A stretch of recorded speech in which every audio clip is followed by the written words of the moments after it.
What's up, everybody? Welcome to the latest episode of Games Up Podcast. And once again, happy E3. We are going to continue our coverage of this year's E3 by going through the conferences as we have done. And we're going to talk about Microsoft's conference. Only 30 seconds in, and we're already stumbling over things. My name is Cameron Callaghan, and I'm joined as ever by Lewis Crawford. Hello, I'm here. And Lawrence Titley. What's up? How you doing? Well, I'm here now. You are? Good. And yourself? Pretty good. Did you catch any of Bethesda's? I didn't catch any of Bethesda's, no. I think I was on the M1. Okay. What did you think of the stuff you didn't catch? What did I think of this? It was bloody amazing. I especially like the bit with the flying howler monkeys. I think that was quite impressive there, and it was risky to set them on the crowd, but it paid off for them. It did that. Let's hope the legal fees will be smaller than the sales. Okay, so we'll go through this chronologically as we did with Bethesda's. We have about 7 pads of notepad paper here, so we'll try and work through it. As they started off with Halo 5. As we said, very interesting move by them. Yeah. We didn't, you expect that to be one of the last things, the big hitter, the thing that they end on, almost. Although there was quite a lot in this presentation, but the way it was presented made me think that it's not a big hitter. It's strange. It was very toned down for a Halo thing. Yeah. You expect the really dramatic, this is like our biggest thing, the way Fallout was presented in Bethesda. Yeah. You know, whereas this wasn't that, which is strange. It's almost like they just kind of passed it off. I don't know. But at the same time, I think that the actual presentation of the thing, I mean, the place that they put it is weird, but I'd say it matched the presentation of the style. I mean, it wasn't anywhere near as bombastic as, say, something towards the end. Yeah, true. Yeah. That's true. So maybe they just thought that everyone else was going to be less hyped for Halo than they were. Well, I mean, the brand has been damaged. Like, Master Chief Collection did do damage to it. So maybe they were trying to be a bit less bombastic and a bit more sort of quiet and humble with it and sort of not rest on their laurels. Maybe they're hedging their bets. Yeah, maybe. Either that or maybe they don't need to show it off. Yeah. Maybe they know that Halo's going to sell stupid copies. Why waste time with it? It could be one of those places where they couldn't find a place for it. Yeah, maybe. That's unlikely, but possible. Yeah, well... so they showed off a demo. A gameplay demo. You played... I'm not sure which side of the two sides you played.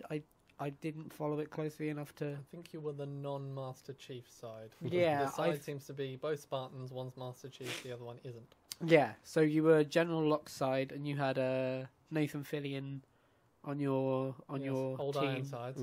Old Ironsides on your team. It looked fine. Yeah. It looked. I mean, I said as I was watching it, none of the game mechanics or the style seemed particularly new and innovative, as they like to say. Innovative, yes. As we take a shot of vodka. But it looked well, methodically and meticulously well done. Yeah, it looked solid, and it looked like what you expect. Yeah, for better and worse. Yeah, exactly. Yeah, it's like you said, the layout of this whole conference was a bit weird, which will make more sense in the next few points.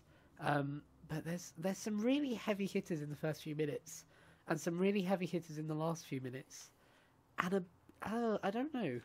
Maybe that it is true that you'll remember the thing at the beginning as well as remembering the thing at the end. That's true. Yeah, that's true. So maybe they just put the kind of dross in the middle, relatively speaking. Okay, so they moved on from Halo 5 to a new IP, which is called Recore, which is another dog game. Yeah. Another game of the dog. It's being made in in partnership with KG Inafune. Pretty big name to have on an IP, on a single party IP, on a first party IP. Mm-hmm. It was only a trailer. It looked like pretty CG trailer. Yeah, we don't really know what type of game it is. Yeah, or indeed anything about the characters essentially or the story or the gameplay. It's literally just this is a mechanic. That's all we kind of got from the trailer was this. You can change what character, like friendly ally you've got with you. Yeah. You know. They said it's coming in spring 2016, didn't they? Yeah, I think so. Yeah. So this looks to me a bit like Scream Ride and Ori. Like, it's not their biggest of big AAA, Yeah. but it's their sort of early in the season, out the boat kind of thing. I don't know why, but the graphics style made me think of Beyond Good and Evil. Beyond Good and Evil. Yeah. Wow, I didn't get that. Well, to be honest, it is a very it's that style. Right. It's Ori and that type, although Okay. a long time beforehand. Okay. We may have more to talk about that later on today. I think. But we'll get on to that. Then the big hitter of the conference came, and I think this is the really big hitter. Phil Spencer comes out and he says, "We have been listening to your feedback, and because of y'all, yeah." Extended a slick black tentacle. Yeah. He came out and he said that, like, as they've been working with the community feedback stuff, and we've been listening to you. And then they announced 360 backwards compatibility. Sort of. Yeah. It's what they seem to be doing is Xbox 360 games will be at stages released in like chunks at a time, and they are for free. It's not like PlayStation Now, which they made very clear. They did a PlayStation move like 2 years ago, where PlayStation did the "here's how you share games." They did the "we won't make you pay for it," and it was kind of nice to see that. Yeah. That strong talk back. So it seems like they're going to release chunks of 360 games that you can somehow you play natively on your console, and they. Oh, I don't. It's hard to explain. Like they discussed, you can put your disc in and download it, and then you play that. But they didn't say whether you needed to own it previously. They made it clear you can download it without the disc, but did you need to have downloaded it before? It's a little bit... They were pretty loose about how they explained how it actually happened, which makes me suspicious. Yeah. But they did stamp... But the few flags they did stamp in the ground are good ones. Like, they did stamp in the ground, it's backwards compatibility, it works natively, so it's not streamed. That's really good to me. Like, you're not going to require... If your internet goes down, in theory, what they seem to be saying is you can still play your 360 games as well as your One games. That's pretty cool. And they did, like, put a flag in the ground that they're not going to make you pay for it. So that's all a really good step in the right direction, I think. My biggest worry is probably that this is going to be very much a maintained service. So the games that do make 360, it won't just be an automatic thing that if you'll buy it, you'll be able to get, if you bought the 360 game, you'll be able to get the Xbox One. They'll probably need to produce a new version for download, and if your game wasn't popular, or if the architecture change was particularly ugly, or 101 other reasons, it just won't happen. I've got a question about this as well. How does this work with stuff like DLC? Like, is it just core game, or is it like... Yeah. Like, if you buy... Because, like, what's the monetary reason that any developer or publisher would do this? Like, they're not making you buy them, so nobody's getting any money from it. Yes. I guess you could argue it's the last push for people who haven't got an Xbox One yet. Yes, true, yeah. Though, admittedly, as we say, it depends what the service is when it comes out. You know. Yeah. Because the thing is, it could quite easily be, here's the 20 games you can play. Because it could be a very limited library. It might be a really good library, you know. Yeah. Is it possible that many people are still not buying Xbox Ones because of the limited size of the library? Maybe. If not, you'll actually get a lot more people buying Xbox Ones. Yeah, maybe. But, like, I don't... Like, they said they're going to have 100 games out in spring. And then they're going to add more and more to this. But, like, if you're the person in charge of this, how do you approach a publisher and say, can we have your game for free on a next-gen platform? Because, like, at a time when remakes are coming out, like, 3 remakes, I think 3 kind of remakes have been announced in the past 2 days. Like, 3 fancy edition upscale graphics have been announced in the past 2 days. Like, why would a company do this rather than maybe go it's for just that? very easy to do. Yeah, but they Yeah, don't- maybe that's true. It yeah. might well be that they've all made some very straightforward processes for transforming, and they can do them in bulk. And That would be cool. Unless maybe DLC is the Is the thing that it hangs on? yeah. Yeah, that is kind of worrying. But even so, like, They said you can if you're playing online as well, you'll be able to play those on 360. what, like the online services, like the online multiplayer. Yeah, they said it's cross-platform. Shit, so are we getting Gears of War 3 back? Probably. That's Oh exciting. yeah, that's the point actually. I'd love that. They should do, shouldn't they? That would Mm. actually be a really cool way if they're like the Gears of War 1 Mm. remastering, which they announce later, and then they're like, and Gears 2 and 3. That'd be really cool. Mm. I am pretty excited about this. Like, I don't think we'll ever see some of the games that I really want on it, like Tron Evolution or Vanquish. but why on earth would? Well, that's the problem. Why on earth would anyone take a remastering in that case?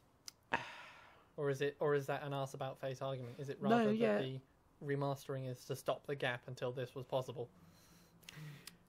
Maybe, but that's Yeah. but see, that's third-party publisher-driven though. Like the remasterings are controlled by Bethesda and Sega and Yeah. Rockstar. Like this seems to be Xbox going to people and saying, "We have this service where you can put your game on our console," but nobody's buying it. Does that mean that perhaps this is more, since this is more of an Xbox thing, this benefits Xbox, it doesn't benefit the developers, and that's why Xbox is pushing it? Yeah, maybe. Yeah. Yeah. It's tough. It will be really interesting to see in, this time next E3, how many games Yeah. from the 360 are on the platform and was it successful. But I think it has to be said, as a first flag in the ground, it's a really good one. Yeah, definitely. It's a very heavy hitter, and it's a good way to please the audience. Very cool. Then they did another weird thing and announced a new controller, Yeah, this which was is interesting. I think this is the kind of dross in the middle that I'm talking about.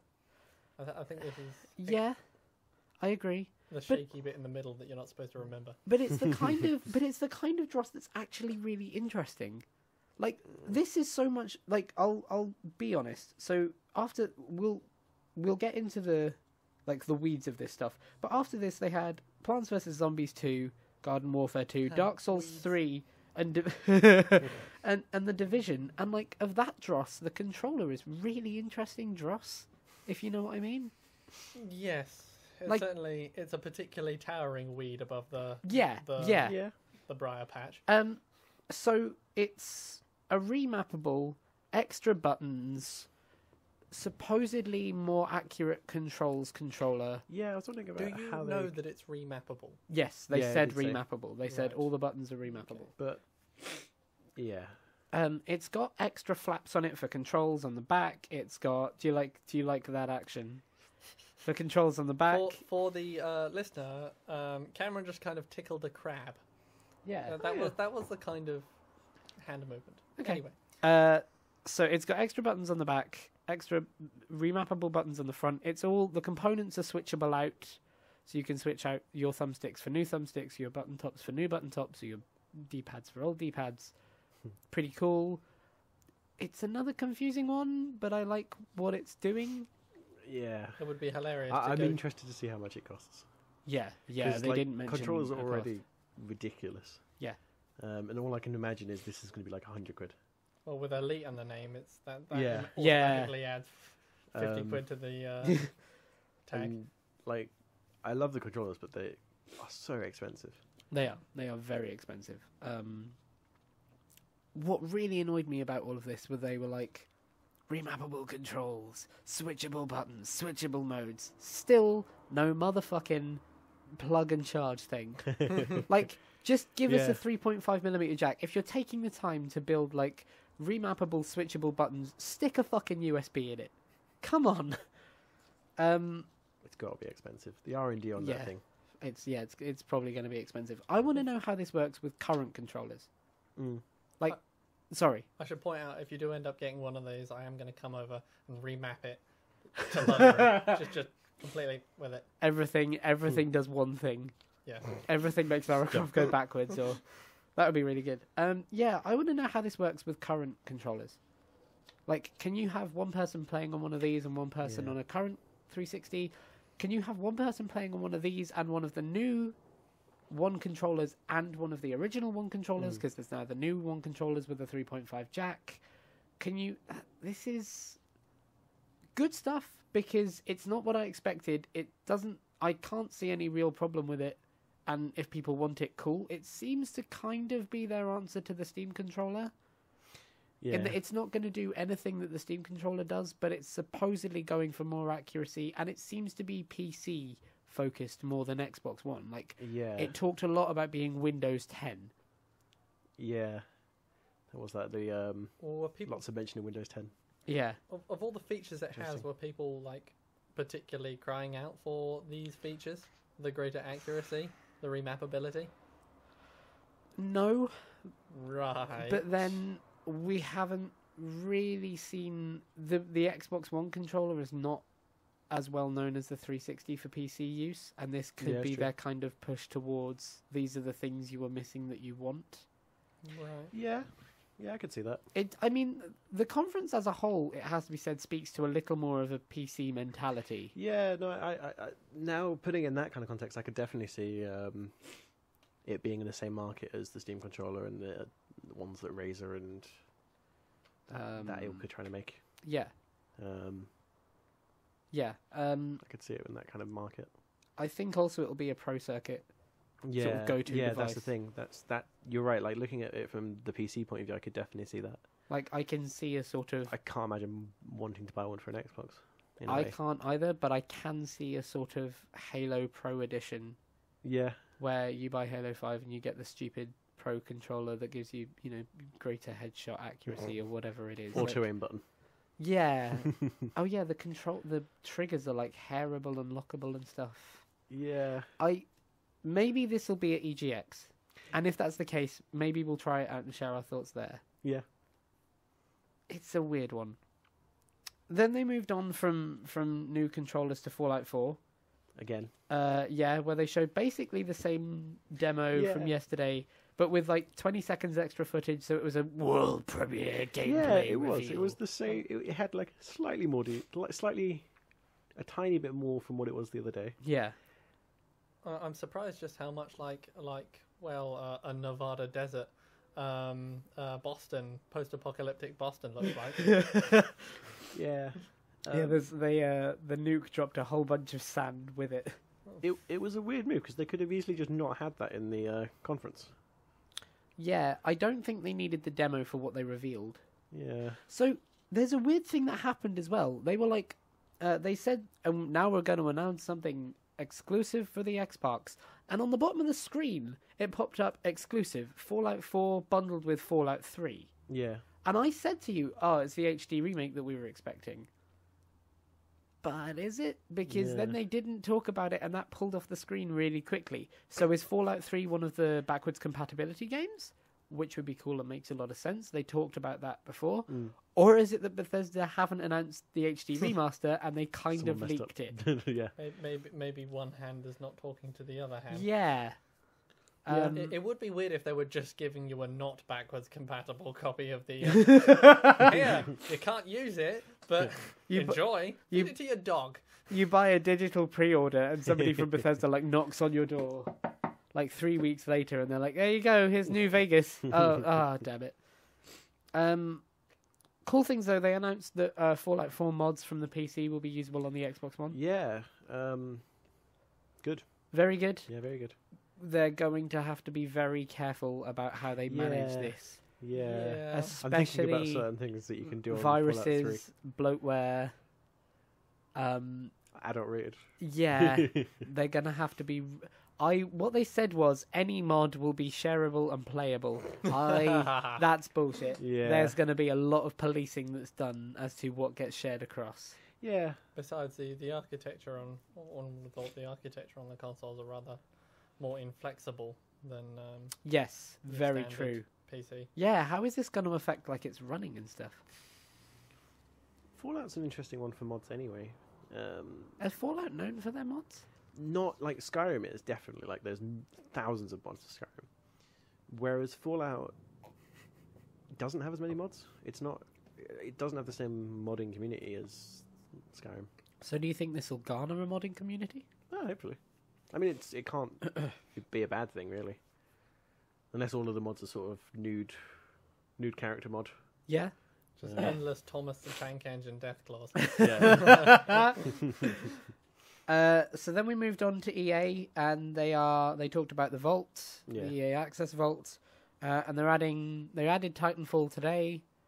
So that's cool if you like Titanfall, which you should because it's great. And then they said at the end of this season, whatever that means, they're adding Dragon Age Inquisition. Yeah. Cool. They're adding a lot more value to that, which I don't ever want to buy into it because I don't want to really directly give money to any one publisher. Like, I don't want Especially, yeah. all the a la carte services. I just want a console that plays games. But the more and more they add to it, the easier it is to think, oh, actually, that is a lot cheaper and better overall. This is how they get you, that you buy into the always online thing, and then it pulls you in tentacle by tentacle. Yeah. Yeah. And with Battlefront being first on EA Access, Yeah. they know people are going to go for that, so that's interesting. And then they announced it was free for E3 week. Yeah. So if you haven't played with the EA Access Vault, now is your time. Go get it and see what it's like. But read the terms and conditions, because I bet you have to sign up for the free week, and then they're like, and we'll continue to subscribe you unless you say no. Yeah. Like, I bet you it's like an Amazon Prime free trial. Yeah. The Amazon Prime trial. Yeah.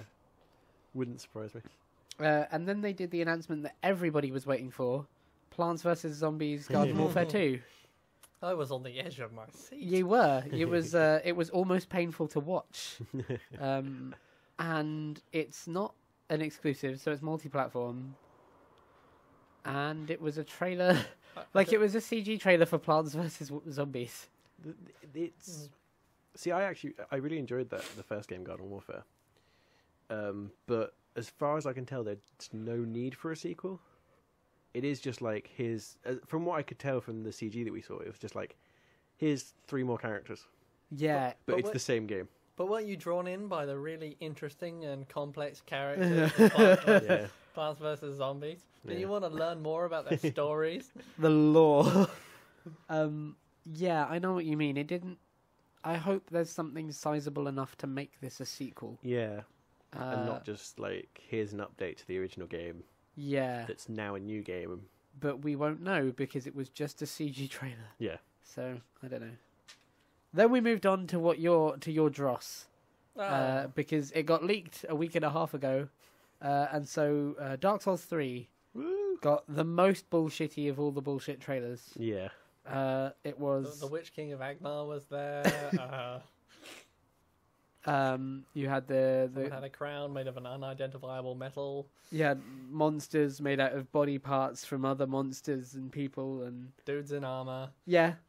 all the dudes, really big dudes in really big armor, Yeah. and lots of orchestral swells behind it.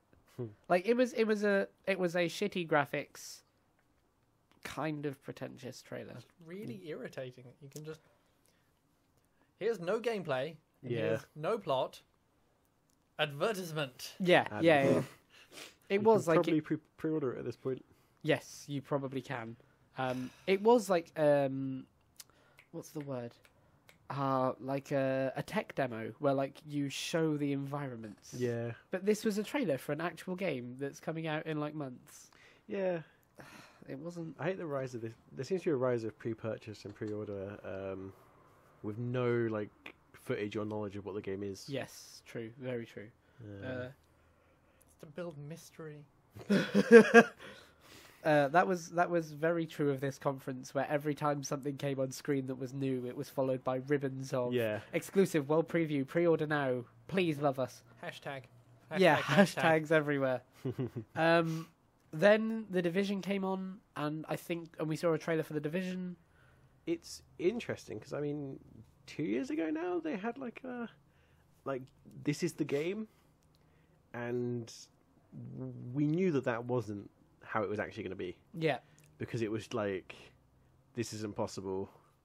This is footage of magic that you're showing us right now. Definitely on a PC, that sort of thing. Yeah. And then it's interesting that at this E3 they showed no gameplay footage. Yeah. they showed a still pretty advanced-looking trailer, and then they announced the beta is exclusive to Xbox. And I don't like exclusivity on games. I don't like exclusivity on betas even more than that. Like, the beta is supposed to be a stress test. By making a stress test exclusive, you are undermining the point of a stress test. Yeah, well, it's just the same as everything. I mean, like, the whole point of pre-purchasing and pre-ordering was originally for it might not be in the shop. It might not be in the shop if you don't pre-purchase or pre-order it. It's just another gimmicky thing. Gimmicks. I haven't played that much Tom Clancy games. I don't know. Is the particular style that they're going for? I mean, I don't think it's normally in their remit. Normally they're SAS organisation shooting up terrorists, but this doesn't seem to be anything in that style or manner. Or maybe it is, and maybe it's just the setting belies. They seem to be a militarized force. It's just in a post-apocalyptic world. It could well be. It's just. I feel like we don't really know anything about it. Yeah, we don't know enough about it for 2 and a bit years of reveals. It's a strange one. So that happened, and then we moved on to Rainbow Six Siege. Yeah. Which they showed a gameplay trailer of. Actual gameplay trailer. Yep. Which last year they showed Really? another one of. Was it last year? Yeah. I thought it was just an inventory of a Boeing 747. They showed a. It did look like a bit like a British Airways advert for like first class seating where you can blow holes in the doors. Yeah, they showed last year. It was something that looked like gameplay footage, but it was obviously made to look like gameplay footage. Yeah. Whereas this year it looked actually more like this is probably what it's going to be like. Yeah, the graphics looked a bit downgraded. The destructibility was a little bit less and a bit more scripted. The destructibility in the thing we saw last year was kind of you could just blow the entire house apart. Whereas in this, it felt like, I don't know, there was bits in it where I was like, oh, okay, that clearly plaster wall or like the MDF wall we can shoot through. Yeah, that bit of the 747 with the big X painted on it in red is where we can destroy things. Did you notice how every little kind of screenshot in between bits of gameplay had like flecks of some undescribed material coming from the side? Maybe they were trying to add in more artificial destructibility. Yeah. You've got some guy just off screen throwing chunks of foam. Like when 4D cinemas first started and they did the 4D Jaws experience by throwing like fish guts all across the cinema. So Rainbow Six Siege exclusively comes with Rainbow Vegas 1 and 2, which was backwards compatible. Yeah. I tell you what, I don't know whether I like this idea or not, but as a pre-order bonus, getting a backwards compatible game seems okay to me. It seems considerably nicer than like pre-order for this pair of fancy socks that you can't get anywhere else. True. Like pre-order for this costume pack. Yeah, but it's not something you can't just get somewhere else though. It's like you can pick up Vegas and Vegas 2 for but not with 50 pence. The features.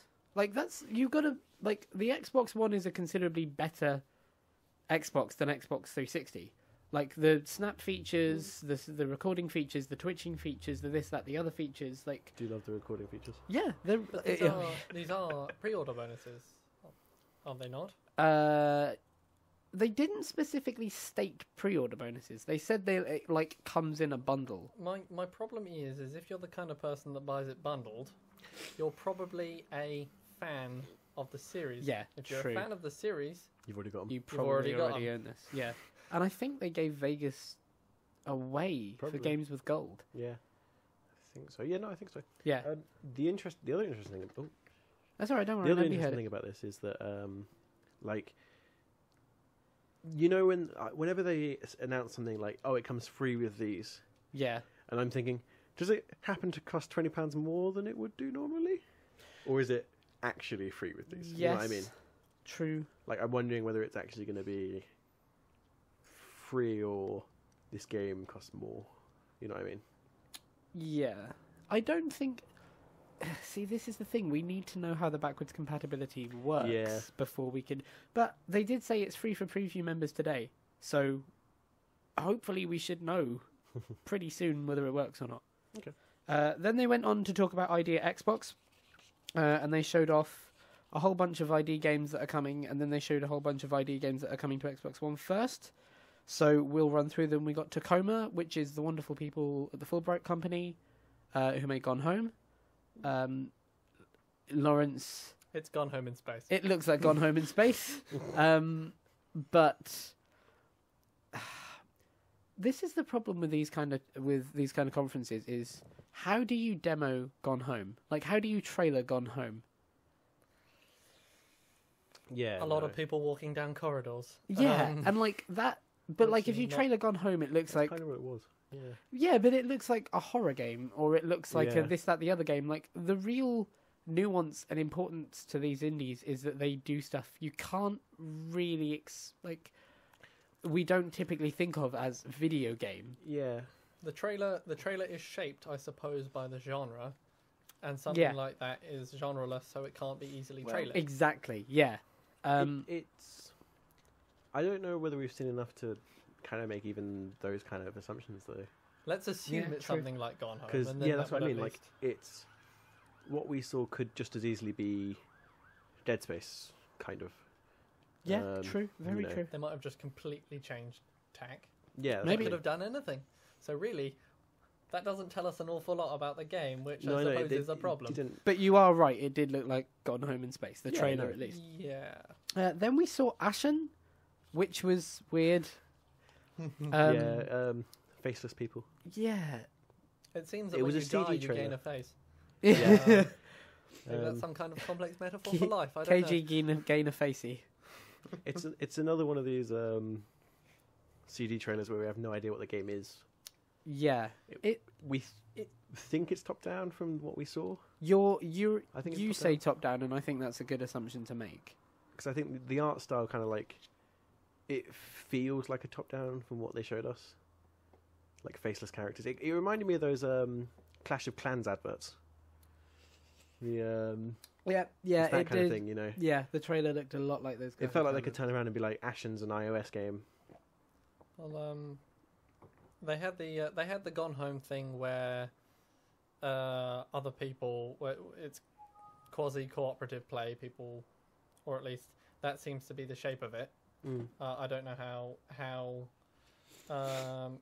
explicit that was. Yeah. So it's got that problem or not problem as it may be, but there was barely anything on it. So Yeah, it was a very sparse trailer as things go. yeah. Then they showed Beyond Eyes, which is a really cool idea for a game about a girl who's like blind and discovering the world around her. Reminds me a lot of The Unfinished Swan. If you played that on, No, afraid not. it's really good. You'd like it. Was that a That was a Christmas meal with rather too few attendants? no, it wasn't. It was a paint throwing. Like you're a blind person and you throw like paint around a blank world and you see through the. It's really hard to describe, but it's a really cool idea. And then they showed Cuphead, which is a Disney cartoon shoot 'em up. Trippy as hell. Yeah, it's really really trippy. Interesting. Coach the Cowardly Dog. They had a little thing at the bottom of the screen that said exclusive to Xbox consoles, so I'm pretty sure that means it's coming to 360. And it said 2016. So there we go. Then they announced the preview thing, program initiative, which is basically early access. They went as far as to say early access development. Yeah. With a demo option, so you can demo the game before you choose to buy it, before you choose to buy into early access. Now, Yeah, it was very strangely worded. Just I don't having really know a what this demo. means. Just having a demo would be all right. That's 'cause a tried and tested thing. It was worded though as if it wasn't a demo, like just a demo. That's what I'm a bit confused about with I it. think you've mixed up two things. Yeah? I think this is basically Steam early access, but you get to play like 15 minutes to an Okay. hour of it before you buy it. Yeah. Okay. I think that's what they were pitching it as. Early access is notoriously bad. Yeah. Like it's Yeah. notoriously being Goddess. misused. Yeah. And a demo could be a step in the right direction, but it remains to be seen whether it's enough a step of the right. The one thing you do have to say though is the reason early access is badly used right now is because it's on Steam where there's no policing. Yeah. Xbox are very strict and to a fault about what goes on their platform, but that could be successful here where early access isn't a gateway for shit. Well, it depends, because I mean, there are lots of things that can get through early access because they look really good or they show gameplay footage. I guess it, it's I don't know. It's they're going to have something before it's on the Xbox early access store. If this gameplay idea is going to have to be there. Yeah, I know what you mean. Like, it's not something that can be in pre-alpha stage. If you know what I mean. Yeah. Okay, yeah. It can't just be like the menu. Yeah. Yeah. And that's kind of a trouble when it comes to early access, because a lot of the early access games are born because of it. It's like, these are the features we're going to have. Yeah. We have nothing at the moment. Mm-hmm. And to be fair, the games that they announced to start it with do seem to be fairly well-fledged games that are being added to. Like Elite Dangerous, they announced as one. That game looks fucking awesome. And it looks fucking awesome now when it's in early access, if that makes sense. Like, it didn't look like, typical Steam Unity asset fare. Like, it didn't look like broken game. It looked like some games that need to be added to. Yeah. Now, obviously, they wouldn't show off broken Unity asset fare at the E3 thing, but there did seem to be some good names behind it. So maybe they've thought of a better way to do it. Yeah. But I think it remains to be seen. Elite Dangerous and Long Dark are the first two on it, and it will be DayZ's coming to it at some point. And the guy who makes DayZ is making a game called Ion, which looks like Xbox's version of No Man's Sky, but a lot darker and a lot more serious. It kind of made me think of Eve. Yes, that's a much better comparison. Yeah. Ignore the No Man's Sky thing. Big sort of spaceship battle. Well, probably spaceship battles. We didn't see anything, but I can imagine it. Well. Yeah, big space stations. Was that the Players the Cylons one? Yes, yeah, that was Players the Silence one. Oh, yes.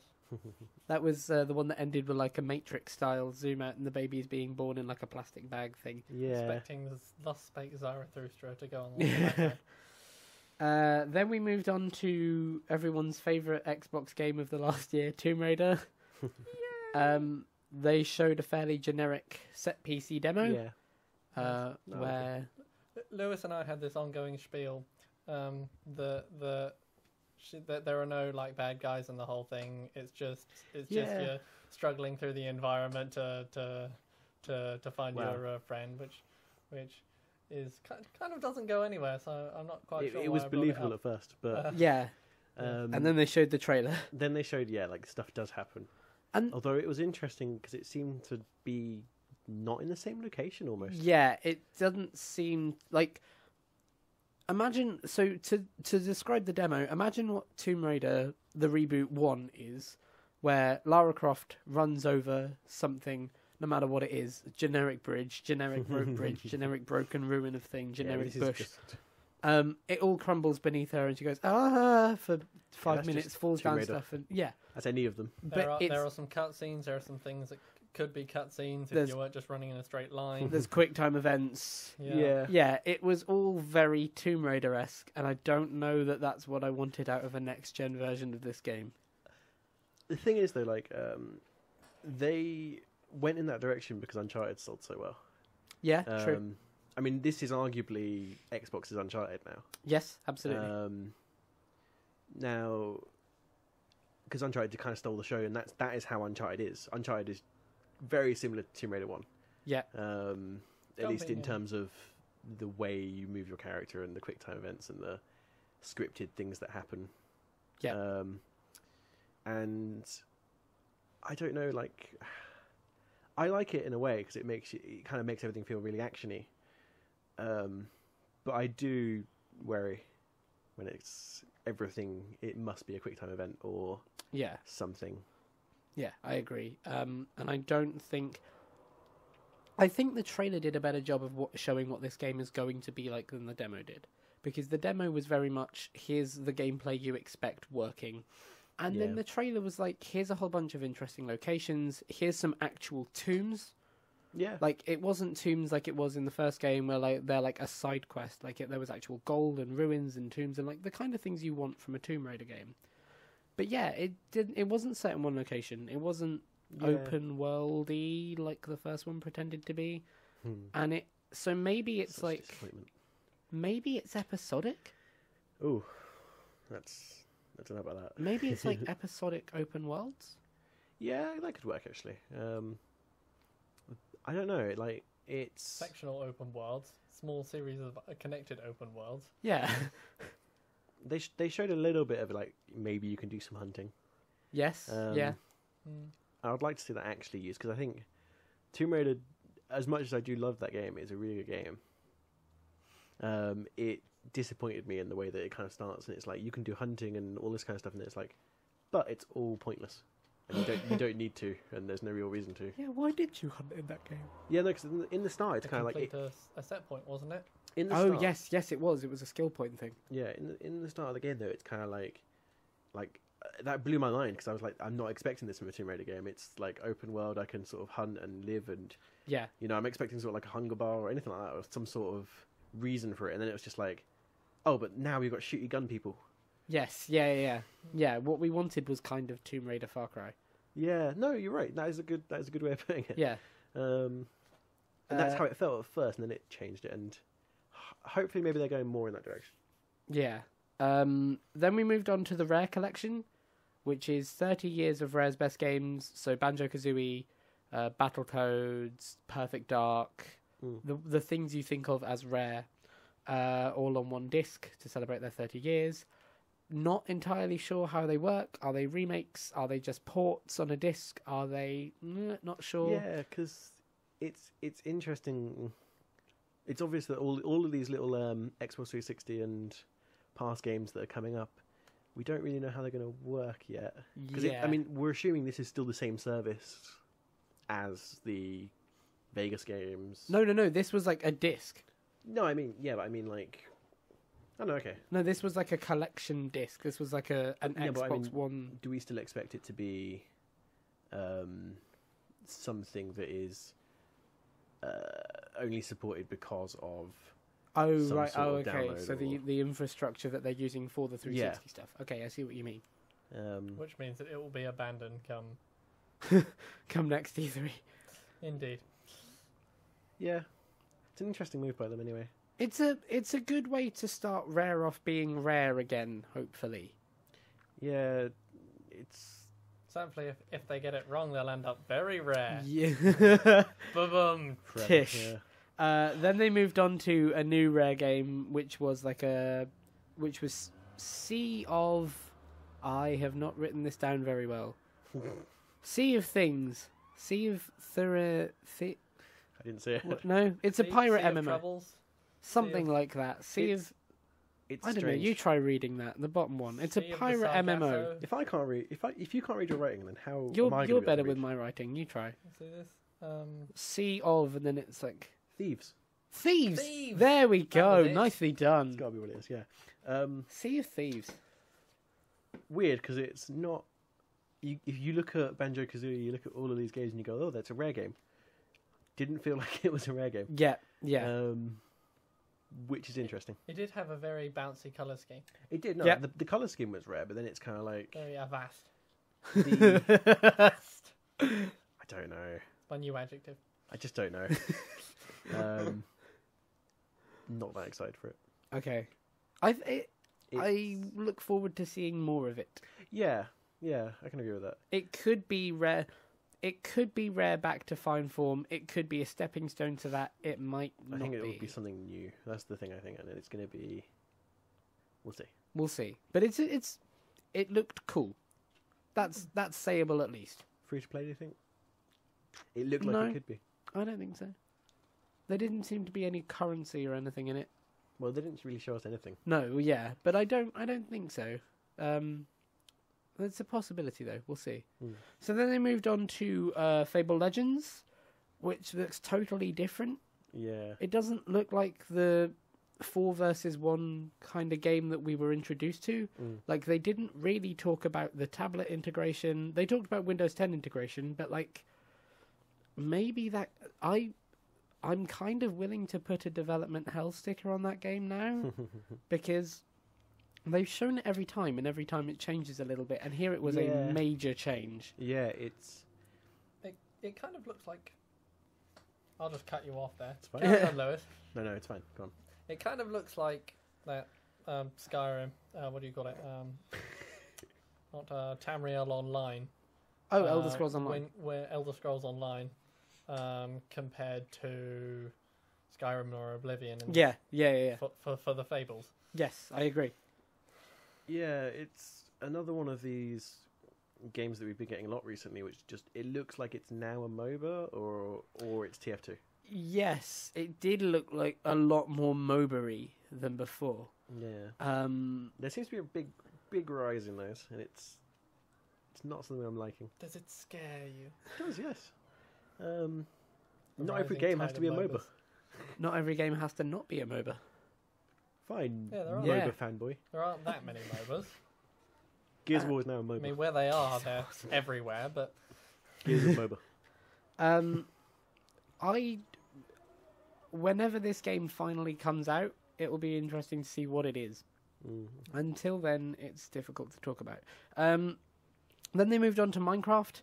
They didn't announce Minecraft 2, thank God. We were a bit worried about that. We were worried about that. They talked about the wonderful community and how the community inspires them every day and how they see new things, and they built it up as though they were going to be like PC mods are playable. Yeah. And then they said, and so HoloLens. Yeah, that is an interesting move, actually. I never really thought about that. They did just kind of move on. Bit of a non-sequitur. They built up to it, and then they said something about, and in London in like 12 days, we're having this big get-together. So I wonder if that's them kind of saying, you know what we're going to announce, but we're going to hold it off for then. But that was a really weird way to do it. Yeah. Then they showed off Minecraft HoloLens, which was kind of like Minecraft God Mode. Yeah. It's tabletop Minecraft. Yeah, like it's augmented reality Minecraft, so it's like Oculus, but it happens in the real world. It sees like a table surface and it builds Minecraft on that. I'd love to see it work on this table, because Minecraft wouldn't work on anything circular. Yeah, well, yes. Yeah.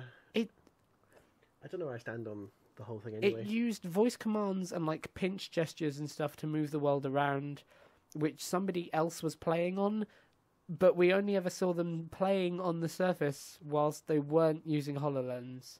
So yeah, and they didn't show anything of the surface like once we were kind of looking at it from the HoloLens's point of view. That's true. And I was very dubious to the voice commands he was using. Yeah.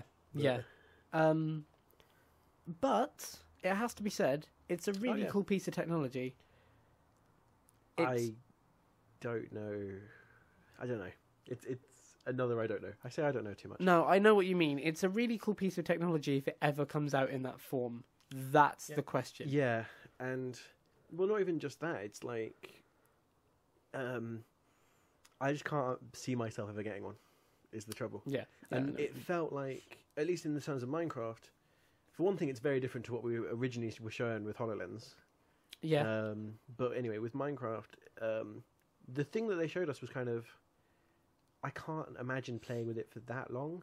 Yeah. Just because it kind of felt like, oh, so it's the same Minecraft world, but I can go up and down and left and right and look around. The one thing I will say is that one thing that excites me about VR is that not VR, AR and HoloLens is that it doesn't need to just be running Minecraft.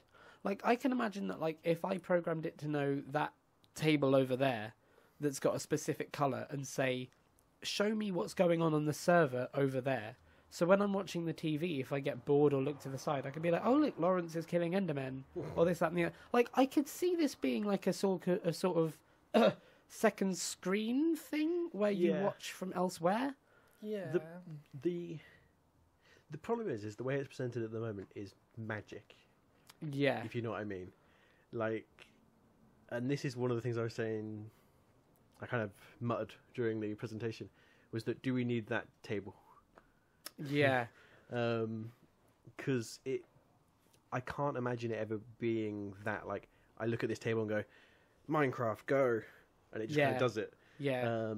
It's the problem with the cutting edge of technology is what they do up there on the screen is completely opaque. You can't see how the technology is going to play out in reality. Yeah, and we have no indication as of now as to how it's going to work when it comes out, when we get to try it.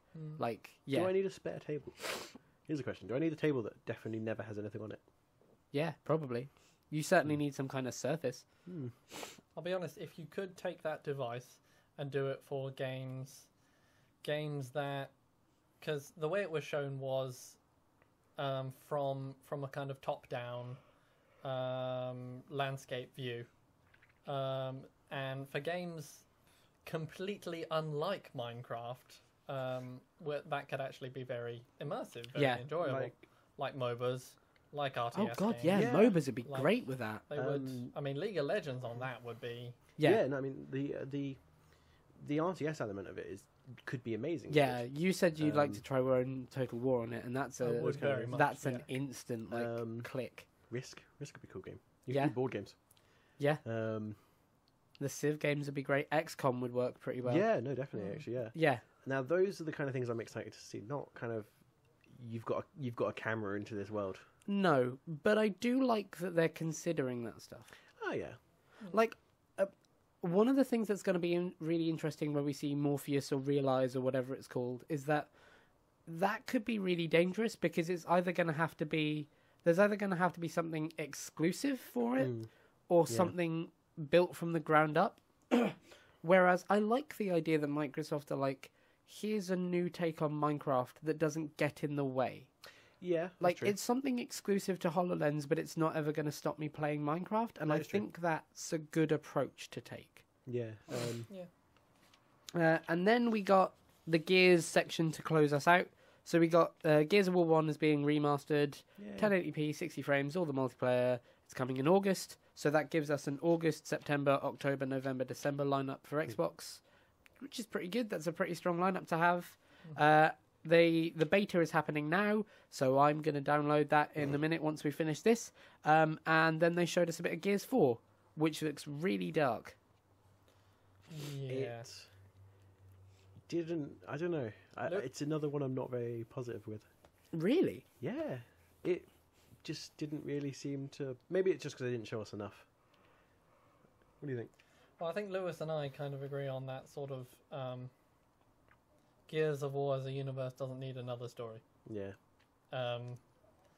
This is an eternal argument between Lewis and I and Cameron. It's the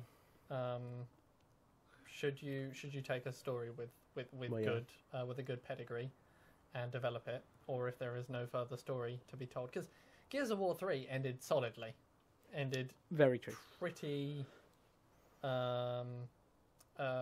finally. Yeah, there was a definite line in the sand. Yeah. So another story seems... It suffers from the kind of like your entire story world is based on this one war. Yes. And then past that game you're going, oh, but this other stuff's happening as well. It will depend on where in the timeline it has, because, I mean, Judgment Day worked as well as it did, because it wasn't after that climactic finish. Yeah. So this, however, is completely bereft of setting and region. But as far as we can see, there aren't any Locust. Yeah, there are more monsters than Locust. So it's possible that this is a story that doesn't need to be told. Beneath the Locust. Yeah? Beneath the Locust. Yeah. Just another layer. Yeah. They drill down a bit further, find some schmushmulsion. It looked very dark. It looked almost survival horror-ish. Yeah. And they named it. They came out and gave it a name, and it's Gears 4. Yeah. Didn't say Gears of War 4. It said Gears 4. So maybe we are past the war. I'm gonna say a prediction. This is set after Gears of War 3. He has destroyed all the Lambent and spoilers. Marcus destroyed all the Lambent and stuff. All the Locusts are dead, And this is a post all that survival horror game of now we have to rebuild. Yeah. And they're like, and they seem to be sort of bounty hunter, monster-ish, not monster, bounty hunter, assassin-ish characters in that world. I'm quite encouraged by the fact that, I